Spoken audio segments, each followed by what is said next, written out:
ಎಲ್ಲರಿಗೂ ನನ್ನ ನಮಸ್ಕಾರ.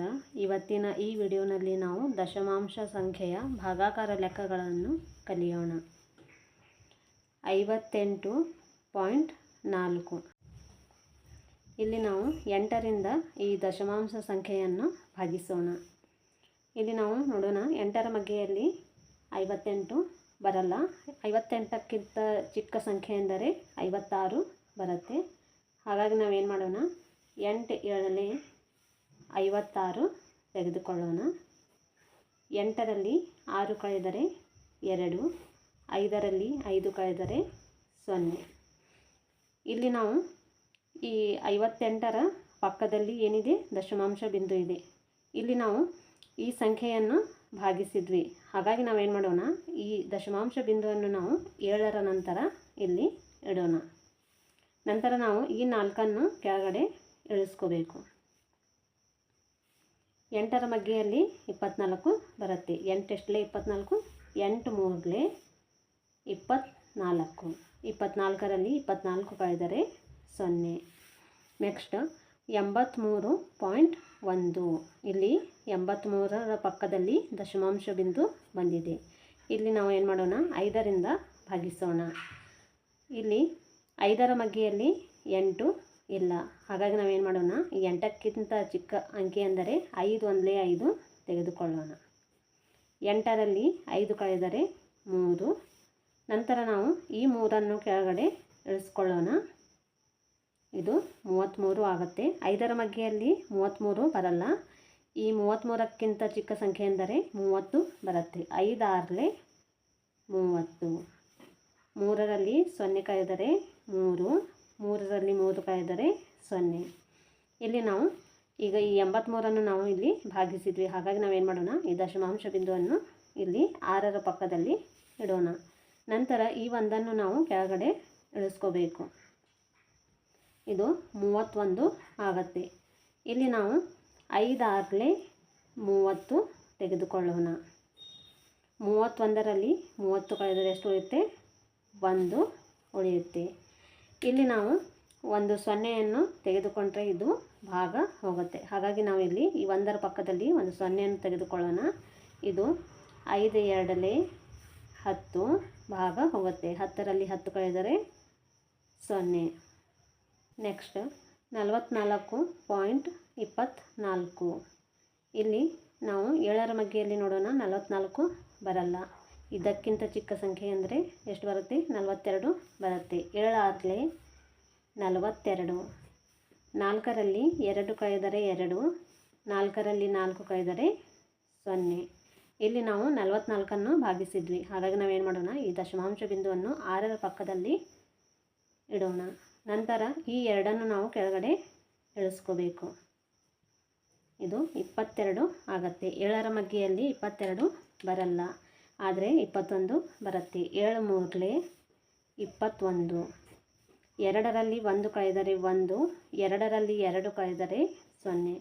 ನಂತರ ನಾವು ಈ 4ಅನ್ನು ಕೆಳಗಡೆ ಇಳಿಸ್ಕೋಬೇಕು. ಇದು 7 2 14 ಭಾಗ ಹೋಗುತ್ತೆ. 14ರಲ್ಲಿ 14 ಕಳೆದರೆ 0. ನೆಕ್ಸ್ಟ್ 21.28 ಇಲ್ಲಿ ನಾವು 4ರಿಂದ ಭಾಗಿಸೋಣ. 4ರ ಮಗ್ಗೆಯಲ್ಲಿ 21 ಬರಲ್ಲ, ಆದರೆ 20 ಬರುತ್ತೆ. 4 5 20. 21ರಲ್ಲಿ 20 ಕಳೆದರೆ ಎಷ್ಟು ಉಳಿಯುತ್ತೆ, 1 ಉಳಿಯುತ್ತೆ. ಇಲ್ಲಿ ನಾವು ಈ ದಶಮಾಂಶ ಬಿಂದುವನ್ನು 5ರ ಪಕ್ಕದಲ್ಲಿ ಇಡೋಣ. ನಂತರ ಈ 2ಅನ್ನು ನಾವು ಕೆಳಗಡೆ ಇಳಿಸ್ಕೋಬೇಕು. 4ರ ಮಗ್ಗೆಯಲ್ಲಿ 12 ಬರುತ್ತೆ. 4 3 12 ಭಾಗ ಹೋಗುತ್ತೆ. 12ರಲ್ಲಿ 12 ಕಳೆದರೆ 0. ನಂತರ ನಾವು ಈ 8ಅನ್ನು ಕೆಳಗಡೆ ಇಳಿಸ್ಕೋಬೇಕು.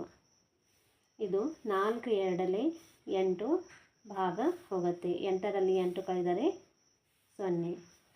ನಂತರ 15.84 8ರ ಮಗ್ಗೆಯಲ್ಲಿ 15 ಬರಲ್ಲ. ಎಷ್ಟು ಬರುತ್ತೆ, 8 2 16.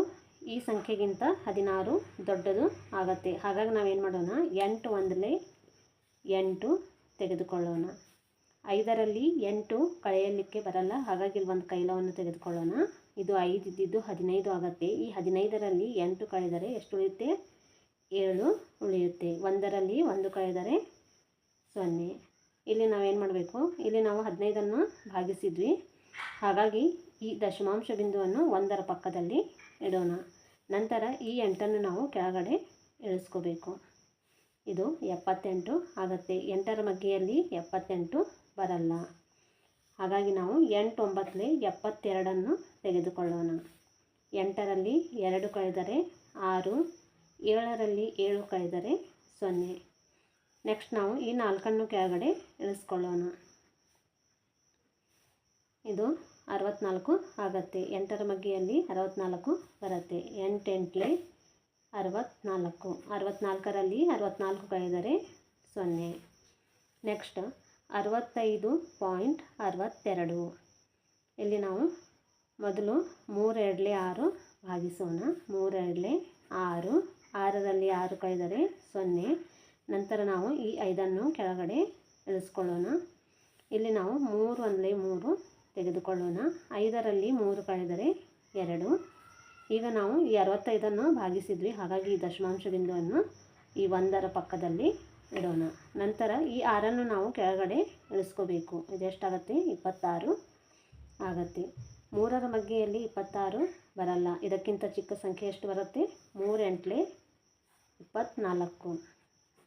6ರಲ್ಲಿ 4 ಕಳೆದರೆ 2, 2ರಲ್ಲಿ 2 ಕಳೆದರೆ 0. ನಂತರ ನಾವು ಈ 2ಅನ್ನು ಕೆಳಗಡೆ ಇಳಿಸ್ಕೊಳ್ಳೋಣ. 3ರ ಮಗ್ಗೆಯಲ್ಲಿ 22 ಬರಲ್ಲ, ಇದಕ್ಕಿಂತ ಚಿಕ್ಕ ಸಂಖ್ಯೆ ಎಷ್ಟು ಬರುತ್ತೆ? 21 ಬರುತ್ತೆ. 3 7 21. 22ರಲ್ಲಿ 21 ಕಳೆದರೆ ಎಷ್ಟು ಉಳಿಯುತ್ತೆ? 1 ಉಳಿಯುತ್ತೆ.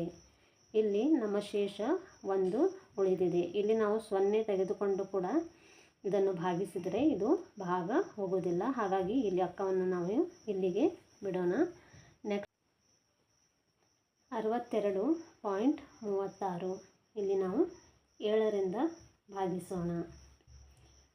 7ರ ಮಗ್ಗೆಯಲ್ಲಿ 62 ಬರಲ್ಲ, ಇದಕ್ಕಿಂತ ಚಿಕ್ಕ ಸಂಖ್ಯೆ ಅಂದರೆ ಎಷ್ಟು ಬರುತ್ತೆ?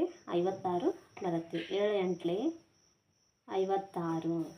2ರಲ್ಲಿ 6 ಕಳೆಯಲಿಕ್ಕೆ ಬರಲ್ಲ, ಹಾಗಾಗಿ ಇಲ್ಲಿ ಒಂದು ಕೈಲವನ್ನು ತೆಗೆದುಕೊಳ್ಳೋಣ. ಇದು 2 ಇದ್ದಿದ್ದು 12 ಆಗುತ್ತೆ. 12ರಲ್ಲಿ 6 ಕಳೆದರೆ 6, 6ರಲ್ಲಿ 5 ಹಾಗೂ ಈ ಕೈಲ 1 ಅಂದರೆ 6ರಲ್ಲಿ 6 ಕಳೆದರೆ 0. ಇಲ್ಲಿ ನಾವು ಈ ದಶಮಾಂಶ ಬಿಂದುವನ್ನು 8ರ ಪಕ್ಕದಲ್ಲಿ ಇಡೋಣ. ನಂತರ ಈ 3ಅನ್ನು ನಾವು ಕೆಳಗಡೆ ಇಳಿಸ್ಕೋಬೇಕು. ಇದು 63 ಆಗುತ್ತೆ. 7ರ ಮಗ್ಗೆಯಲ್ಲಿ 63 ಬರುತ್ತೆ. 7 9 63 ಭಾಗ ಹೋಗುತ್ತೆ. ನೆಕ್ಸ್ಟ್ ನಾವು ಈ 6ಅನ್ನು ಕೆಳಗಡೆ ಇಳಿಸ್ಕೋಬೇಕು. ಇಲ್ಲಿ ನಾವು ಈ 6ರ ಪಕ್ಕದಲ್ಲಿ 0 ತೆಗೆದುಕೊಂಡ್ರೂ ಕೂಡ ಇದು ಭಾಗ ಹೋಗುವುದಿಲ್ಲ, ಹಾಗಾಗಿ ಈ ಲೆಕ್ಕವನ್ನು ಇಲ್ಲಿಗೆ ಬಿಡೋಣ.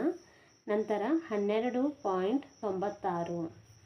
ಇಲ್ಲಿ ನಾವು ಏನು ಮಾಡೋಣ, 9ರ ಮಗ್ಗೆಯಲ್ಲಿ 12 ಬರಲ್ಲ, ಇದಕ್ಕಿಂತ ಚಿಕ್ಕ ಅಂಕಿ ನೋಡಿದರೆ ನಾವು ಎಷ್ಟು ಬರುತ್ತೆ? 9 1 9 ಬರುತ್ತೆ, ಹಾಗಾಗಿ 9 1 9. 2ರಲ್ಲಿ 9 ಕಳೆಯಲಿಕ್ಕೆ ಬರಲ್ಲ, ಹಾಗಾಗಿ ಒಂದು ಕೈಲವನ್ನು ತೆಗೆದುಕೊಳ್ಳೋಣ. ಇದು 2 ಇದ್ದಿದ್ದು 12 ಆಗುತ್ತೆ. 12ರಲ್ಲಿ 9 ಕಳೆದರೆ 3, 1ರಲ್ಲಿ 1 ಕಳೆದರೆ 0. ಇಲ್ಲಿ ಇರುವ ದಶಮಾಂಶ ಬಿಂದುವನ್ನು ನಾವು ಈ 1ರ ಪಕ್ಕದಲ್ಲಿ ಇಡೋಣ. ನಂತರ 9ರಲ್ಲಿ 6 ಕಳೆದರೆ 3, 3ರಲ್ಲಿ 3 ಕಳೆದರೆ 0. ನಂತರ ನಾವು ಈ 6ಅನ್ನು ಕೆಳಗಡೆ ಇಳಿಸ್ಕೋಬೇಕು. ಇದು 36 ಆಗುತ್ತೆ. 9 4 36. 36ರಲ್ಲಿ 36 ಕಳೆದರೆ 0. ನೆಕ್ಸ್ಟ್ 65.25.